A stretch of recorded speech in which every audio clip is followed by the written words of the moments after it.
দেশের ৭ জেলার উপর দিয়ে সর্বোচ্চ ৬০ কিলোমিটার বেগে ঝড় ও বজ্রসহ বৃষ্টির সতর্কবার্তা দিয়েছে আবহাওয়া অধিদপ্তর। শুক্রবার ২২ আগস্ট দুপুর ১টা পর্যন্ত দেশের অভ্যন্তরীণ নদী-বন্দরগুলোর জন্য দেওয়া এক সতর্কবার্তায় এ তথ্য জানানো হয়েছে।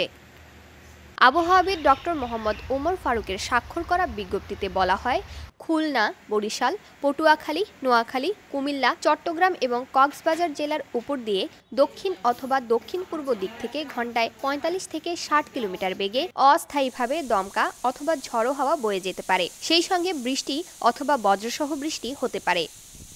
তাই এসব এলাকার নদী বন্দরগুলোকে ১ নম্বর সতর্ক সংকেত দেখাতে বলা হয়েছে। এদিকে আবহাওয়া অফিসের অপর এক বিজ্ঞপ্তি অনুযায়ী সন্ধ্যা ৬টা পর্যন্ত দেশের সব বিভাগে অস্থায়ীভাবে দমকা হাওয়াসহ হালকা থেকে মাঝারি ধরনের বৃষ্টি অথবা বজ্রসহ বৃষ্টি হতে পারে। এ পরিস্থিতি আগামী কয়েকদিন অব্যাহত থাকতে পারে। সেই সঙ্গে আগামী কয়েকদিন দেশের কোথাও কোথাও মাঝারি ধরনের ভারী থেকে ভারী বর্ষণও হতে পারে।